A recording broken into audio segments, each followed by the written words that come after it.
Very good morning, students. Today we are going to start the second part of the second chapter, Principles of Management. I told you initially कि इस chapter के अंदर हमारे पास principles हैं 14 principles हमने Henry fuel के discuss किए थे अपने 2 प्रीवियस वीडियोस में। अब हम इसके अंदर प्रिंसिपल्स फिर से स्टडी करने लगे हैं, बट ये जो प्रिंसिपल्स हैं these are the scientific principles. ये साइंटिफिक मैनेजमेंट के अंदर आ जाते हैं। तो what is the difference between the principles of Henri Fayol and F W Taylor? Actually जो एफ डब्ल्यू टेलर ने ये जो प्रिंसिपल्स दिए थे, इसने 4 प्रिंसिपल्स दिए थे, जबकि हेनरी फ्यूल ने आपको 14 प्रिंसिपल्स दिए थे। इसके अलावा इसने क्या दिया था, इसने 4 टेक्निक्स दी थी। मतलब ये 2 टेक्निक्स थी, एक वर्क स्टडी थी एंड देन डिफरेंशियल। ये वर्क स्टडी के पार्ट्स हैं, ये जो 4 पार्ट्स हैं, ठीक है। तो इसने 4 प्रिंसिपल्स एंड 4 टेक्निक्स दी थी, इसीलिए इसके जो टॉपिक को हम बोल देते हैं प्रिंसिपल्स एंड टेक्निक्स, ठीक है, बाय एफ डब्ल्यू टेलर। जो हेनरी फ्योल था उसने जनरल व्यू में 14 प्रिंसिपल्स दिए थे, उसने अपनी ऑब्जर्वेशंस पे बेस्ड कुछ प्रिंसिपल्स बताए थे। बट ये जो एफ डब्ल्यू टेलर थे, इसने पूरी साइंटिफिक इंक्वायरी करने पे फोकस किया है। साइंटिफिक इंक्वायरी करने का मतलब कि कुछ लॉजिक रीज़न लेकर काम करने का इसने तरीका बताया था कि कौन कौन से प्रिंसिपल्स हम फॉलो कर सकते हैं। जैसे किसी भी काम को करने का ये ईजीएस्ट वे हो सकता है, अगर हम उसको किसी वे से सर्च कर करके रिसर्च करके निकालें कि क्या अल्टीमेट कंक्लूजन निकल सकती है किसी काम को करने की, तो वो वैसा काम कुछ मतलब एफ डब्ल्यू टेलर ने किया था। Rather than based on observation या बिहेवियर ऑफ पीपल, उसने क्या किया, उसने साइंटिफिक इंक्वायरी लगा के ये सारी principles and techniques frame out किए थे। आज हम डिस्कस करेंगे हमारे 4 principles given by F W Taylor. देखो ये चैप्टर में अब इतने सारे प्रिंसिपल्स आ जाते हैं, 14 उसके हैं, 4 इसके हो गए, ठीक है। इन टोटल अगर मैं बोलूँ 18 प्रिंसिपल्स हो गए। 18 प्रिंसिपल्स में से हमारे पास 14 प्रिंसिपल्स थे जनरल मैनेजमेंट के, जो कि हेनरी फ्योल ने दिए थे। बाकी 4 प्रिंसिपल्स हैं प्रिंसिपल्स ऑफ साइंटिफिक मैनेजमेंट, जो कि हमें एफ डब्ल्यू टेलर ने दिए थे। एंड इसके बिसाइड्स हमें 4 टेक्निक्स भी दी थी एफ डब्ल्यू टेलर ने। मतलब हेनरी फ्योल के साथ आपने 14 वर्ड याद रखना है और एफ डब्ल्यू टेलर के साथ 8 वर्ड याद रखना है, बट 8 वर्ड में से 4 टेक्निक्स के लिए एंड 4 प्रिंसिपल्स के लिए सेपरेटली आपने याद रखना है। अब इसमें हमने आज 4 प्रिंसिपल्स पढ़ने हैं। पहला प्रिंसिपल है science not the rule of thumb, second है harmony not discord, third one is cooperation not individualism, fourth one is development of each and every person to his her greatest efficiency and prosperity. ठीक है, अब एक एक करके discuss करते हैं इन principles के अंदर क्या क्या है। सबसे पहला प्रिंसिपल है science not the rule of thumb.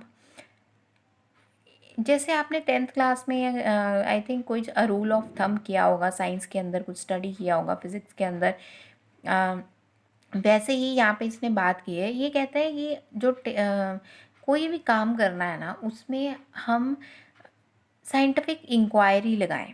Scientific inquiry मतलब बड़ी सोच समझ के उस काम को करने का तरीका ढूंढें हम लोग।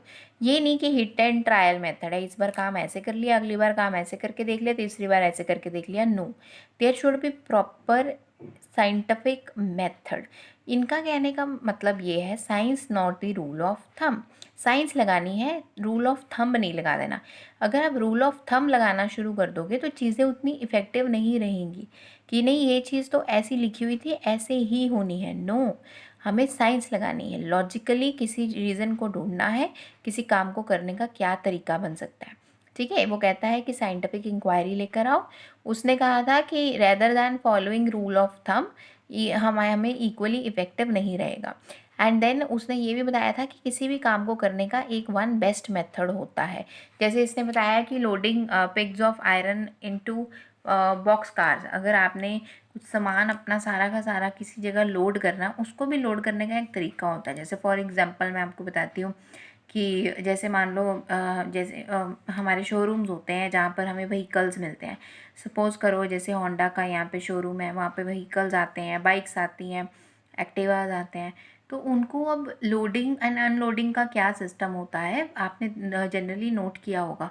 अब एक एक एक्टिवा को ट्रक पर चढ़ा चढ़ा के उठा के लेबर लगाने लगे तो लेबर तो थक जाएगी अगर वो उसको एकदम से उठा उठा के रस्सियों से खींचे या फिर वैसे ही हाँ बाय हैंड वो एक दूसरे पिक कर रहे हैं अगर चीज़ों को, तो ये डिफ़िकल्ट हो जाएगा बहुत ज़्यादा। इसलिए उन्होंने साइंस लगाई है इसके पीछे। साइंस क्या लगाई है, उन्होंने एक स्लोप बना दी है वहाँ पर। वो एक ट्रक के साथ स्लोप होती है, जब उसको बॉक्स को खोलते हैं ट्रक का जो पिछला दरवाज़ा है, तो वो नीचे को स्लोप के फॉर्म में आ जाता है। फिर उसी पे चलाकर या उसको मतलब वो नीचे को अपने आप ही आ जाता है व्हीकल।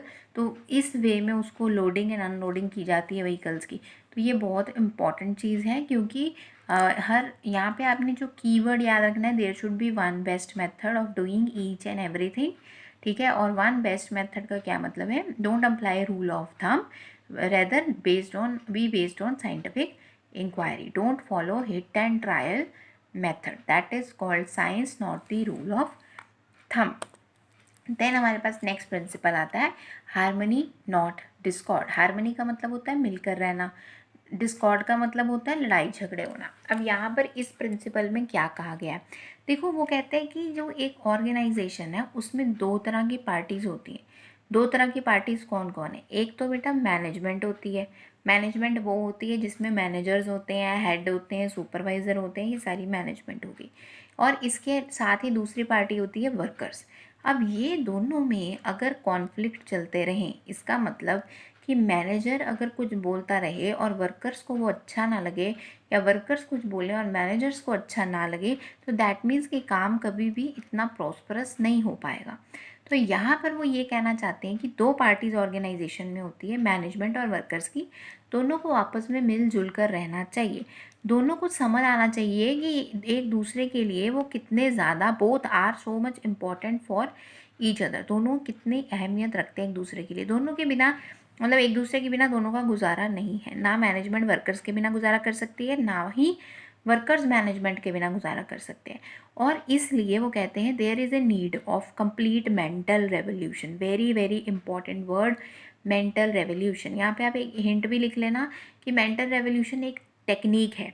जैसे मैंने आपको बोला ना 4 टेक्निक्स हैं, तो किसी बुक्स में, कई बुक्स में मेंटल रेवोल्यूशन को 5th टेक्निक बना के वहाँ पे मेंशन किया हुआ है। तो मेंटल रेवोल्यूशन एक तरह का तरीका है, टेक्निक है, जिसके थ्रू हम उनकी थिंकिंग को ट्रांसफॉर्म कर सकते हैं। ये वेरी वेरी इंपॉर्टेंट है, पेपर में शॉर्ट शॉर्ट क्वेश्चन मैं डालती हूँ, जिसमें मैं आपको ये लिख कर दूँगी, it is a process in which management and workers change thinking for each other, या अपनी ट्रांसफॉर्म कर लेते हैं थिंकिंग। तो इसको हम प्रोसेस को क्या बोलते हैं, इस प्रोसेस को हम बोलते हैं मेंटल रेवोल्यूशन, ठीक है। लास्ट इन्होंने बताया है in such a situation even trade unions will not be thinking of going to strike. जैसे आपने देखा होगा और फैक्ट्रीज़ में, कंपनीज़ में ट्रेड यूनियंस बनी होती है। ट्रेड यूनियंस क्या होती हैं, जैसे फैक्ट्रीज़ वगैरह होती हैं जहाँ पे लोअर लेवल वर्कर्स वर्क करते हैं, उन्होंने अपने अपने हेड बनाए होते हैं, लीडर बनाए होते हैं। अगर वो लीडर बोल देते हैं कि हड़ताल कर दो, तो सारा का सारा फैक्ट्री में जितने भी वर्कर्स होते हैं वो सारे हड़ताल पर बैठ जाते हैं, फिर काम नहीं हो पाता उस दिन। तो यहाँ पे आपने सिंपली ये बताना है कि ट्रेड यूनियंस वगैरह भी अगर स्ट्राइक वगैरह नहीं करती, अगर हार्मनी प्रॉपरली मेंटेन्ड है किस किस के बीच में, management and the workers, owners and the workers. Very very important, mental revolution is very important from this principle. जैसे यहाँ पर ये बता रहे हैं कि आप ये मैनेजर है, ये एम्प्लॉई है, प्रोडक्शन देखो ऊपर जा रही है, इन्होंने पिछला सीन दिखाया है।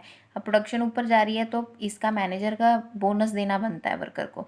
अगर आप ऐसे शेयर करोगे अपने गेन्स प्रॉफिट्स किसी के साथ, तो इससे क्या होगा, वर्कर को अच्छा फील होगा, उसे लगेगा कि हाँ मैनेजर उसकी इम्पोर्टेंस रखता है। वैसे ही दूसरी सिचुएशन में अगर कुछ दोगे ही नहीं आप बदले में अपने वर्कर्स को, तो दैट मीन्स कि फिर कोई फ़ायदा नहीं हो पाएगा ऑर्गेनाइजेशन को।